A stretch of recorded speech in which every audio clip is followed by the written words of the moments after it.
Ayan, magandang araw po sa ating lahat mga idol at mga kababayan. Isa ka bang barangay officials? So, magkano kaya yung natatanggap mo buwan-buwan na honorarium? So, sapat ba mga kababayan yung natatanggap ng isang barangay officials na honorarium buwan-buwan? So, sabi nga po dito ni Atty. Marcoleta o ni Senator Marcoleta, nung iabot daw yung honorarium na nagkakalagang 1.5 doon sa kanyang misis, inabot nung isang kapitan, ngiwi. Ngiwi yung naging naging tugon ng kanyang misis. So, ngayon ay panoorin po natin yung talakayan patungkol nga po sa honorarium na natatanggap ng atin pong mga barangay official. Siguro ay nabababaan itong si Senator Marcoleta o naliliitan sa mga natatanggap ng atin pong mga barangay officials na honorarium.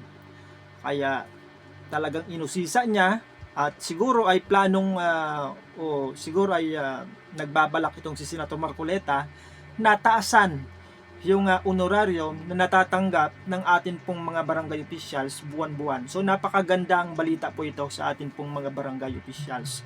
Lalong-lalo na napakalapit na po mga bayan ng barangay at sangguniang kabataan eleksyon. After nitong December ay January na 2026 na ayon nga po doon sa bagong batas, itinakda yung barangay at sangguniang kabataan eleksyon ay November 2, 2026. So, ilang buwan na lamang po mga bayan ay talagang maghahanda na yung atin pong mga aspirant, yung mga nagbabalak na tumakbo para sa barangay at sangguniang kabataan eleksyon. So ngayon ay panoorin po natin yung talakayan nitong si Senator Marcoleta mga bayan doon sa hearing patungkol ito sa honorarium ng atin pong mga barangay officials. Ito po, panoorin po ninyo mga bayan. Nung sa kanyang asawa. Tiningnan mo ba ako yung itsura ng asawa mo habang inaabot mo yung 1,500 na honorarium mo? Opo. Ano ang itsura niya? Nakangiwi po. Ba't di ka mapapangiwi sa 1,000? Thank you, Mr. Chair, Your Honor. Our data representing about 87% of all submissions from the 42,011 barangays would pay 87%. of the submissions po. Ako may 100% ako. Yeah. Kaya alam ko kung ano yung average. So ano yung sa record mo? The average monthly honorarium of a punong barangay in the Philippines is about 13,159 pesos monthly. Mali yun sa'yo. Honor. Ang sa akin is only 8,000 pesos per month. Yun ang average po nationwide. 8,000 pesos, Mr. Chair, is the salary of our kasambahay in Manila. Totoo po ito. So parang kasambahay na lamang po. Ang responsibility ng barangay captain, Mr. Chair, 24/7. Tama? Overwork, underpaid, sabi nila. They're the first responder. Siya lang frontliner. All national governments palaging inilalatag sa barangay. Ninakaw yung kalabaw ni si barangay. Nagawa yung kapitbahay si barangay. Nawala yung pusa ni Guerrero si barangay. Pero 8,000 pesos is the national average ng honorarium. Paanong kaya po hindi talaga kung talagang binabalak nyo na ayusin natin yung barangay ang unahin natin. Alam mo, Mr. Chair, ang balak ko pa nga rito, ewan ko kung ganito rin ang iniisip ninyo. Palagay nyo na lang ang population natin ngayon, 115 million Pilipinos. Budgetan natin ang barangay conforme sa dami ng population niya. Kung halimbawa, isang barangay, 5,000 ang kanyang residents, 1,000 ang isang head. So halimbawa, 115 million population, 115 bilang yun. Pwede natin i-distribute, Mr. Chair, per head. Makikita mo ngayon yung equitable distribution ng budget. Kung sino yung pinakamaraming tao, mas marami siyang maliban, mapuwera na yung nata kasi, siyempre, Iba naman kasi yung configuration ng nata ninyo eh.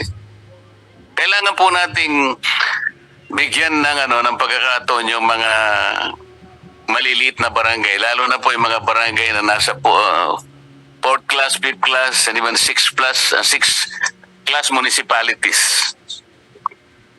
Wala po silang insurance. Wala silang SSS, wala silang GSIS. Do you know the average honorarium of a barangay tanod nationwide?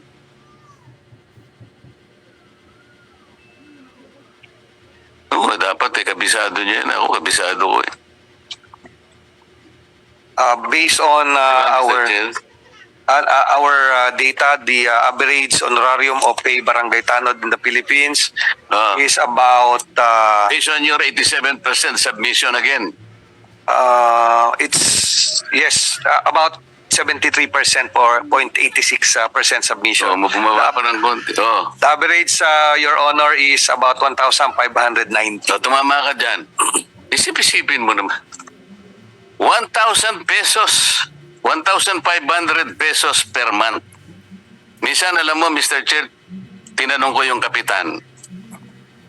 Kapitan, did you have the privilege or opportunity to witness, for example, your barangay tanod handing to his wife the monthly honorarium? Mr. Chairman, inaabot nung nung sa kanyang asawa. Tiningnan mo ba ako yung itsura ng asawa mo habang inaabot mo yung 1,500 na honorarium mo? Opo. Ano ang itsura niya? Nakangiwi po eh. Ba't di ka mapapangiwi sa 1,000? O, tingnan mo na. Madam Jessica D. Ito ay kakilala ko. Siya yung presidente ng lahat ng kapitan sa buong Pilipinas. Ang asawa niya ay colleague ko sa... Kumusta na si... Mayor na ba siya o congressman pa rin? Mayor Ano po ang may bibigay dyan sa pamilya niya? 1,500. Do you know the honorarium of the member of Lupon Tagapamayapa? Ayan, maiiyak ka na dyan. Mr. Chair, thank you very much. The average honorarium of a Lupon Tagapamayapa member is about 1,027 pesos Ay, mali ka per dyan. month. Maling-mali yan. The average is 300 pesos. O paano makakapamayapa? Alam mo, Mr. Chair, sa Maynila, kasi ako nagtatanong po isang barangay sa Maynila, sa unang pagkakataon nabigla ko, kasi ang binanggit niya ay, magkano po honorarium ng inyo? 1,000 pesos po, nabigla ko. Napakaswerte ka ako ng nyo. Ngayon lang ako nakarinig, 1,000 pesos pala ang honorarium ng isang miyembro ng Lupon Tagapamayapa. Sir, 1 year po yun. Sabi niya sa akin. Ibig sabihin, 3 piso sa loob ng isang araw. Sinong mapapayapa mong isang komunidad? Ito po yung tingnan natin, Mr. Chair. Minomonitor yun nga, kaya medyo nagsisintimiento ng chairman natin. 2012. Kopong-kopong pa yan Ang pinagtutunan yung pansin, Magna Carta. Titingnan po niyo yung Magna Carta. Walang sinasabing karagdagang benefit ng barangay. Kung pag-uusapan, kung saan tayo kukuha ng additional funding aside from the nata. Wala po sa Magna Carta yan Pero ako pong gusto kong pagkukulan ng pansin, bigyan natin ng mas maraming pondo. Kamukha ng mga departamentong hindi naman nagagamit ang kanilang budget. Alam ng ating chairman yan, ang absorptive capacity, bibigyan mo ng 100%, ang magagamit niya lang 25%. Ibigay lahat sa barangay yan para umusad sila.